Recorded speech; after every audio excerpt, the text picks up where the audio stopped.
আসসালামু আলাইকুম। কেমন আছেন সবাই? আজকে চলে এসেছি নতুন একটি ব্লগ নিয়ে। আজকের ব্লগটি একটু ব্যতিক্রমধর্মী। আজকের ব্লগে পাবেন একটা মেলার গোটা ইনফরমেশন, থাকছে অ্যাঞ্জেল শেফ এবং কারিশমা গ্রুপের কিছু কারিশমা। সব কিছু জানতে পুরো ভিডিওটি দেখে পাশেই থাকবেন। আশা করছি ভালো কিছু ইনফরমেশন আপনাদের সাথে শেয়ার করতে পারবো। আসুন পুরো ভিডিওটি দেখা যাক।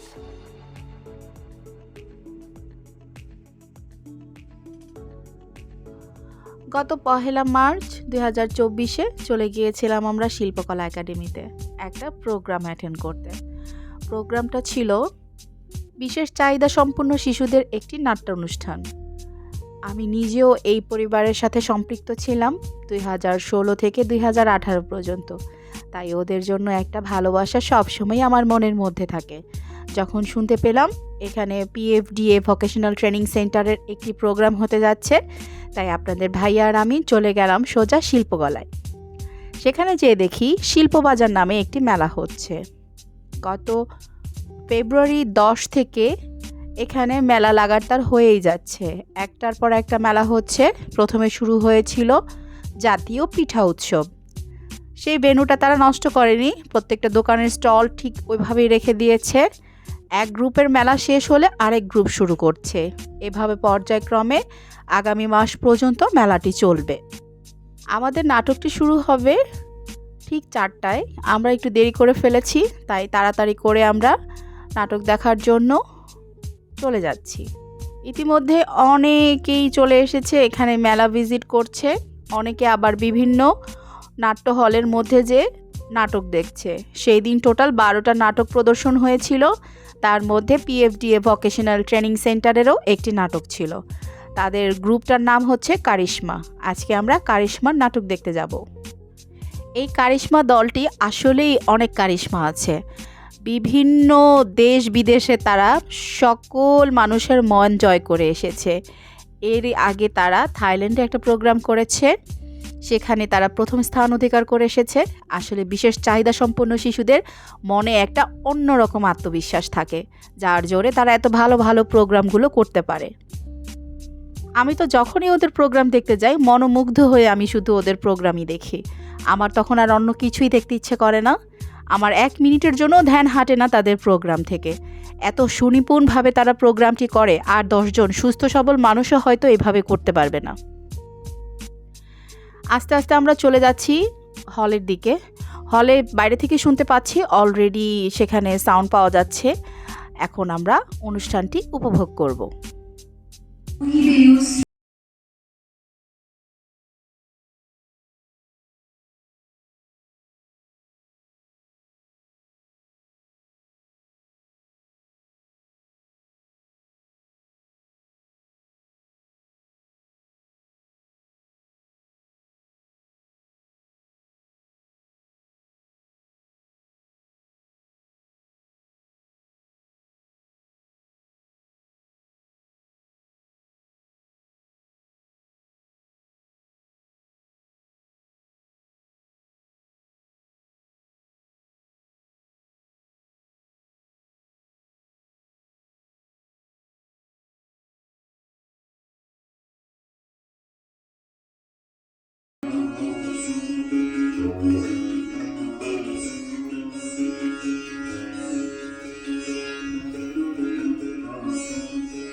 একটু মঞ্চে থাকবার জন্য অনুরোধ করছি।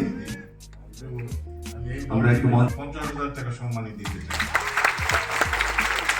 এবং আরেকটি ঘোষণা, সেটি হলো এই আগামী ঈদের পরে এই প্রযোজনাটি আবার আমাদের শিল্পকলা একাডেমির দায়িত্বে একটা প্রযোজনার একটা শো আমরা আয়োজন করি। সবাইকে ধন্যবাদ। যেহেতু আমি একটু দেরি করে এসেছি, তাই আমি প্রোগ্রামটা অনেক অংশে মিস করেছি। আমি সোজা চলে গেলাম গ্রিন রুমের দিকে। সেখানে আমার পুরনো কলিগস, বড় আপা, বড় ভাইয়া এবং আমার স্নেহের স্টুডেন্টরা সবাই চেঞ্জিং রুমে চেঞ্জ করছে। ওদের এতদিন পরে দেখে খুবই ভালো লাগছিল আমার। বিশেষ করে স্বর্ণিলের সাথে দেখা হয়ে তো অনেক বেশি ভালো লেগেছে। এত বছর পরেও আমাকে ভুলেনি। গ্রিন রুমে সবার সাথে দেখা করে আমরা সোজা মেলার স্টলের দিকে চলে গেলাম। পিএফডিএ ভোকেশনাল ট্রেনিং সেন্টারের একটা অংশ হচ্ছে অ্যাঞ্জেল শেফ। অ্যাঞ্জেল শেফ হচ্ছে একটা বেকারি। এখানে বেকারির বিভিন্ন রকমের খাদ্য উৎপাদন হয়। এখানে সব বিশেষ চাহিদা সম্পন্ন ছেলে মেয়েরা কাজ করে। এখানে তাদের কাজের একটা সুবিশাল সুযোগ রয়েছে। দেখতে দেখতে আমরা এখন মসলিন শাড়ির একটা স্টলের দিকে দাঁড়ালাম। সারা জীবন শুনেছি মসলিন শাড়ির কথা, আজ জীবনে প্রথম দেখলাম। এখানে হরেক রকমের দোকান বসেছে। পিঠা মেলাতে যখন এসেছিলাম শুধুমাত্র পিঠার দোকানই ছিল, কিন্তু এবার হ্যান্ডিক্রাফটসের প্রচুর দোকান রয়েছে এখানে। বিভিন্ন বাঁশের তৈরি জিনিসপত্র, কাঠের তৈরি জিনিসপত্র, মাটির তৈরি জিনিসপত্র। আমি একটা একটা করে স্টল এখন আপনাদের ঘুরে দেখাবো। এই দোকানগুলো আমার কাছে ভীষণ ভালো লেগেছে। এখানে চাকমাদের পোশাকও বিক্রি করছিল বিভিন্ন রকমের পুঁতি দিয়ে তৈরি মালা, বিক্রি করছিল চাদর, শাল, কাঁথা, জামদানি, সিলেটের মণিপুরি। বেশ ভালোই লাগছিল বাহারি রঙের দোকানগুলো দেখতে। এখানে অনেকে মূল্য তালিকা দিয়েছে তাদের কাছে কি কি পণ্য আছে। এখানে আবার অনেক দোকানে বিভিন্ন রকমের ওয়ালম্যাট বিক্রি করছিল। এগুলি সবই হাতে তৈরি। এগুলো দেখতে ভীষণ সুন্দর ছিল। অনেকেই কিনছে, অনেকেই দেখছে, অনেকেই ঘুরছে। আমি একরকম ঘুরছি আর দেখছি। এখানে সুই সুতো দিয়ে কাজ করা এই ছবিগুলো, এগুলো আমার কাছে ভীষণ ভালো লেগেছে। এই ভদ্রমহিলা এখানে বসে বসে নিজেই এগুলো তৈরি করছে, সুই সুতা দিয়ে সেলাই করছে। বিভিন্ন মহামানুষদের ছবি এখানে এঁকেছে সে সুইয়ের মাধ্যমে। এটাকে বলে সূচি শিল্প। এখানে মাটি দিয়ে তৈরি বাঘ, হাতি। ছোটোবেলায় মেলায় গেলে কিন্তু আমরা এগুলো কম বেশি সবাই কিনতাম। এই জোড়া পুতুলটা আমার কাছে ভালো লেগেছে। আমার কাছে একটা ছিল, তবে আমার পুতুলটা আরও কিউট ছিল। এখানে বাঁশের তৈরি একতারা বিক্রি করছে, বিভিন্ন বাঁশি, বাদ্যযন্ত্র, হরেক রকম। মানে একটা পুরো মেলার ভাইব লাগছে এখানে। ঢাকা শহরে সাধারণত এই ধরনের মেলা খুব একটা এখন চোখে পড়ে না। সুই সুতো দিয়ে এত সুন্দর নিখুঁত কাজ আসলে ভীষণ ধৈর্যের ব্যাপার। এখানে ছিল একটা মাটির দোকান। মাটির হরেক রকমের হাঁড়ি, পাতিল এগুলো তৈরি করে রেখেছে। এগুলোর প্রতিও আমার বেশ আকর্ষণ লাগছিল। রং বেরঙের রং করে হাঁড়িগুলোকে আরও সুন্দর করে তুলেছে। আসলে শিল্পীর হাতের ছোঁয়া দিলে সেই জিনিস এমনিতেই সুন্দর হয়ে যায়। এই মাটির সেটগুলো বিক্রি করছিল এখানে। আমার খুব ইচ্ছে করছিল আমি একটা সেট নিয়ে আসি, কিন্তু এরপর এখানে শুরু হয়েছিল বায়োস্কোপ। বায়োস্কোপের কথা আমরা অনেকেই শুনেছি, সামনাসামনি আমি এই প্রথম দেখলাম বায়োস্কোপ। দেখুন আঙ্কেলটা কি সুন্দর তালে তালে সুরে সুরে এক একটা কথা বলছে, শুনতে ভালোই লাগছিল। আমি বেশ অনেকক্ষণ দাঁড়িয়ে দাঁড়িয়ে শুনলাম।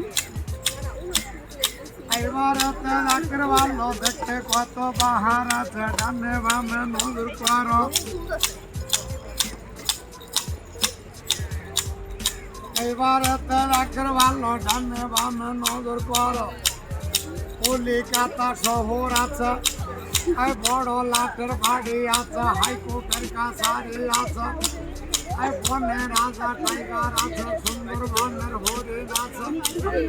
এইবারেতে রাখের ভালো আমেরিকা শহর আছে, আবার 100 তালা বাড়ি আছে, কত পাহাড় আছে।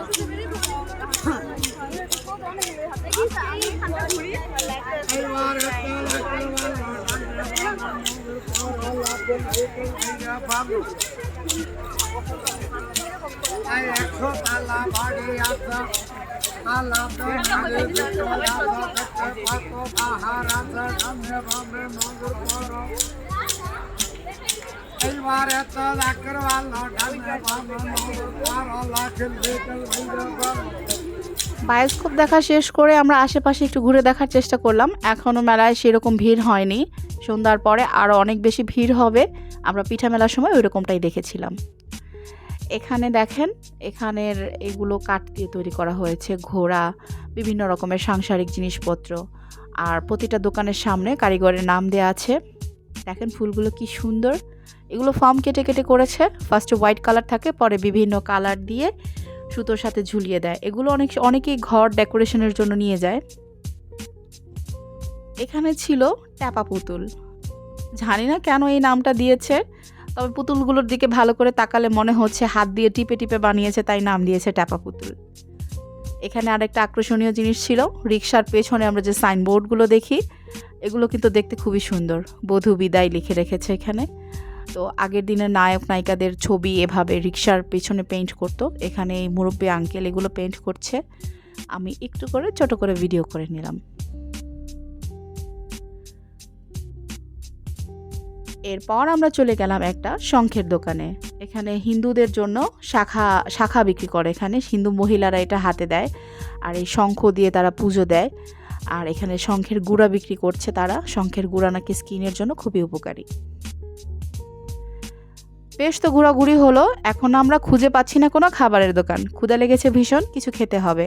আসলে মনে মনে খুঁজছি আমরা অ্যাঞ্জেল শেফের স্টলটা, যেখান থেকে আমরা কিছু খাবো। ঢাকাতে এখন মাঝে মাঝে কিছুদিন পরপরই বেশ ভালো অনেক মেলা হয়, ছোট মেলা বড় মেলা। মেলাগুলোতে রেসপন্স ভালো আসে, তাই মেলার আয়োজকরা আরও বেশি উদ্যোগী হয় পরবর্তী মেলার জন্য। এটা আসলে আমাদের জন্য খুবই ভালো। ঢাকার মধ্যে আমাদের মনোরঞ্জনের তেমন কোনো কিছুই নেই। এটাতে আমরা ভালো এন্টারটেন হচ্ছি, বিভিন্ন খাবারের আয়োজন হচ্ছে এখানে। আমরা বিভিন্ন দেশের ট্রেডিশনাল খাবারের সাথে আমরা পরিচিত হচ্ছি, বেশ ভালোই লাগছে। এখানে আছে কিছু গলার সেট বিক্রি করছে এখানে, বেশ ভালো দেখতে। আমি কিছু নিব না, তাই আমি কোনো দোকানে বেশিক্ষণ দাঁড়াইনি। এখানে বইয়েরও একটা স্টল ছিল, মাঝখানে বসে বসে মানুষ গল্প করছে। আর ওই কোণাটাতে কনসার্ট হয় সন্ধ্যার পরে। এখানে নাচ গান প্রদর্শন করা হয়, প্রতিদিনই হয়। এখানে ফটো বুথের মতো একটা করেছে, আর এখানে খড় দিয়ে একটা ঘর করেছে। এখানে একটা গ্রাম্য ভাইবস মনে হচ্ছে। এই শিল্পবাজারের মূলত আয়োজনে এই মেলাটা হচ্ছে এখানে শিল্পকলাতে। এটা হচ্ছে 19 ফেব্রুয়ারি থেকে 3 মার্চ পর্যন্ত এই মেলাটা এখানে হবে। 3 মার্চ পর্যন্ত শেষ হয়ে যাবে শিল্পবাজার মেলা। তারপরে শুরু হবে আবার অন্য কোনো মেলা এখানে চলতে থাকবে। এখানকার কিছু স্টলের আপুদের সাথে কথা বলে আমি এটাই জানতে পেরেছি। এই তো চলে এসেছি আমার কাঙ্ক্ষিত অ্যাঞ্জেল শেফে। এই তো এখানে আমার একজন পুরনো স্টুডেন্ট দীপন, ও এখানে কাজ করে, ও কথা বলতে পারে না। আর এই তো একটুখানি দেখা গেল আমার স্বর্ণিলকে। এখানে বিভিন্ন রকমের খাবারের দোকান, তবে এখানে একটা জিনিস ভালো লেগেছে, হোমমেড খাবারগুলো এখানে বেশি। এটা একটা ফুচকা আর জুসের দোকান ছিল। এটা ছিল ডায়েট ফুড। এখানে ডায়েটের খাবার বিক্রি করছে তারা। বিভিন্ন রকমের খাবার এখানে ছিল। খাবারগুলোর চেহারাও দেখতে ভালো ছিল, গ্রানওয়াশ ছিল বেশ ভালো। তবে আমি ভেবেছি আগে পুরোটা ঘুরে দেখব, কোথায় কি বিক্রি হচ্ছে আগে দেখব, তারপরে যে আমি খাবো। এটা একটা ঢাকাইয়া ফুডের ছিল। আমি মূলত খাবার নিয়েছিলাম এই স্টলটা থেকে। খাবারগুলো বেশ মজা ছিল, আমার কাছে ভালো লেগেছে। আসলে হোমমেড খাবারই, এটার সাথে অন্য কিছুর তুলনা হয় না। এখানে একটা নাগরদোলা দিয়েছে, মেলা মানে নাগরদোলা। এখানে বায়োস্কোপের আরেকটা লোক দাঁড়িয়ে আছে, উনি আবার একটু ডিফারেন্টভাবে দাঁড়িয়েছে, মুখে একটা মাস্ক পরে একটু সং সেজেছে। এখানে বেশ ভালোই, সবাই ঘুরছে দেখছে, আমিও ঘুরছি দেখছি, ভালোই লাগছে। এখানে আরও বেশ কিছু খাবারের দোকান আছে, আমি সবকটা দোকানই দেখাবো এখানে। এটা ছিল আরেকটা কিচেন, এটাও একটা হোমমেড কিচেন ছিল। এখানে এই স্টলটাতে খাবারের ভ্যারাইটি ছিল সবচাইতে বেশি। তবে এখান থেকে আমরা শুধুমাত্র ডাবের পুডিংটাই নিয়েছিলাম, সেটাই ভালো লেগেছে খেতে। পাশের স্টলটাতে ছিল রাজশাহীর বিখ্যাত কালাই রুটির সাথে বেগুন ভর্তা। আপুটা এখানে এক চুলায় বেগুন সেদ্ধ দিয়েছে, এক চুলায় হাঁসের মাংস, এক চুলায় গরুর মাংস। ভালোই লাগছে ব্যাপারটা। আসলে নারী উদ্যোক্তারা এখন অনেক এগিয়ে গেছে। তারা এখন আর ঘরের মধ্যেই শুধু রুটি বানায় না, তারা এই ধরনের মেলাগুলোতে অংশগ্রহণ করে তাদের কাজের জায়গাটা করে নিচ্ছে। এটা আমার কাছে খুবই ভালো লাগে। এখানে পাশে আরেকটা সুন্দর কিচেন ছিল। এখানে homemade fried rice, chow mein, fry এগুলো বিক্রি করছিল। আর এখানে ছিল শুধুমাত্র একটা ফুচকা চটপটির দোকান। তবে এটা কোনো হোমমেড না, আমার মনে হয় এটা কোনো ফুচকা চটপটি দোকানে দাঁড়িয়ে এখানে এটা দিয়েছে। ওদের কাছে ছোলা ছিল, আলুর দম ছিল, এই 3-4টা আইটেম ছিল। এখানে একটা ভাইয়া কফি বিক্রি করছে। এখানে আরেকটা আপুর হোমমেড কিচেন ছিল। এখানে খাবারের আইটেম খুবই কম ছিল। এখানে আরেকটা হোমমেড কিচেন ছিল। এখানে 3টা আপু কাজ করছিল। জানি না দোকানটা কার, তবে খাবারের গ্রান খুব ভালো আসছিল। এই দোকানেরই চা গরম নামে একটা স্টল ছিল। এখানে ছিল চা, বড় ডেকচিতে করে তারা দুধ জাল করছে। কালারটা এত সুন্দর হয়েছে, দেখেই বোঝা যাচ্ছে অনেক মজাদার চা হবে। আমি নিয়ে বসলাম চটপটি, আপনাদের ভাইয়া নিচ্ছে এখান থেকে ডাবের পুডিং। স্যান্ডউইচ খেতে চাইছে, কিন্তু ওটার কোয়ালিটি আমার মনে হয়নি খুব বেশি ভালো হবে। তারপর একটা দোকান থেকে নিলাম হালিম। হালিমের টেস্টটা ভালো লাগেনি, আমি অর্ধেকটা খেতে পেরেছিলাম, বাকিটা ফেলে দিয়েছি। এখানে ছিল একটা লেমন মিন্ট জুস। পেট ভরে গেছে এগুলো খেয়ে। পরে আমরা অ্যাঞ্জেল শেফ থেকে বেশ অনেকগুলো খাবার পার্সেল করে নিলাম, যেগুলো আমরা খেতে চাই। আর সেই ঢাকাইয়া ফুডের ওই আপুটার কাছ থেকে আমরা কিছু খাবার পার্সেল করেছি। বিরিয়ানি নিয়েছিলাম, চিকেন কাঠি কাবাব নিয়েছিলাম। দুইটার টেস্টই খুবই মজা ছিল। সন্ধ্যা বাড়ার সাথে সাথে দেখি এখানে মানুষের আনাগোনাও বেড়ে যাচ্ছে। আসলে সারাদিনের কর্মব্যস্ততার পরে অনেকেই ফ্যামিলিকে টাইম দেওয়ার জন্য রাতেই সবাইকে নিয়ে বের হয়। এখানে পুতির মালাগুলো খুবই সুন্দর লাগছিল, লাইটের মধ্যে জল করে জ্বলছিল, তাই এখান থেকে একটু ফুটেজ নিয়ে নিলাম। এই ছিল আজকে আমাদের ঘোরাঘুরি। আমরা এখান থেকে চলে যাব এখন বাসার দিকে। ভালোই কাটলো আজকের দিনটা। এরকম দিন আসলে সপ্তাহে একদিন আমি কাটাতে চাই, এবং আমি সবাইকে বলি আসলে ঘুরে ফিরে মনটাকে ভালো রাখতে হয়। বাসায় 4 দেয়ালের মধ্যে বন্দি থাকতে থাকতে মনটা অলস হয়ে যায়। দেখা হবে পরবর্তী ভিডিওতে, সেই পর্যন্ত ভালো থাকবেন। আল্লাহ হাফেজ।